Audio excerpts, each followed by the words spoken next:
And we were skeptical at first, but we knew that we had to reach a broader audience, and so we tried it.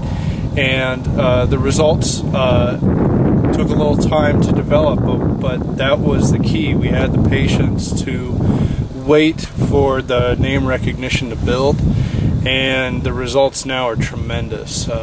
We went from an average call volume of maybe 1 or 2 calls a day to 20 or 30 a day now.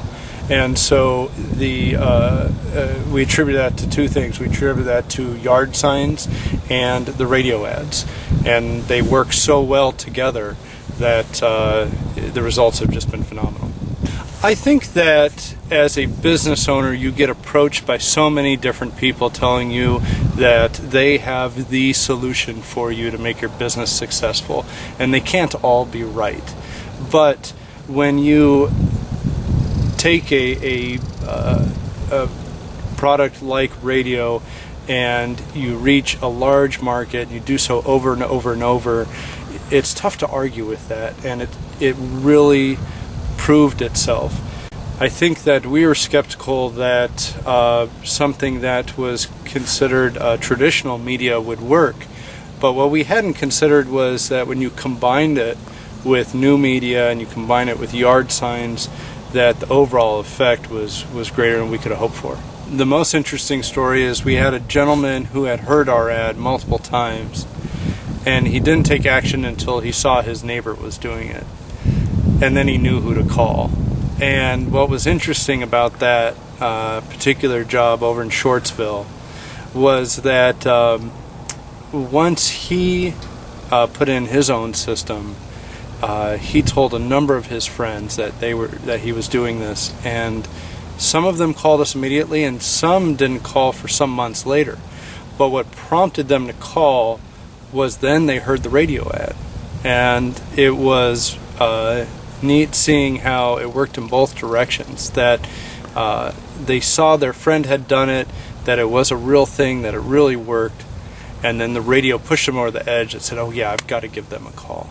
I think having the longer commercial and the shorter, more regular mention is really the best of both worlds, because the name recognition and especially for a young company like ours, letting people know that yes, we're here, we're doing well, we're here to stay, is part of that.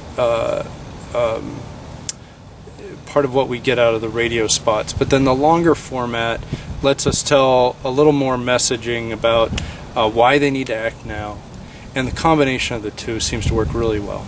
So I think it really makes sense to have a plan, and the folks at Finger Lakes Radio Group really helped us develop that to where we didn't feel like we were just throwing money out there into radio land and hoping it would come back to us, but it really helped us develop a strategy. What the radio does is reaches that broad market with frequency, so we've tried other mass media, television, newspaper, so on, where we try to be targeted, and we might as well have just burned our money. I think the staff of the Finger Lakes Radio Group is fantastic. They're professional. On one hand, they've got a product to sell, but they do believe in that product. And so I don't feel like they've ever crossed the line into pushing something that isn't going to work for the business because it helps their bottom line.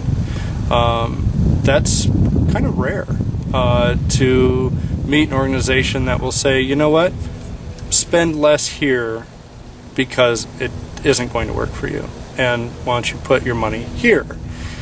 That might be a little thing that we expect for all organizations to do, but not everyone does that. So that honesty, that strongly held belief that if we succeed, then the radio station will succeed, it really comes through, and that's why we trust them, and why we'll continue to advertise with them.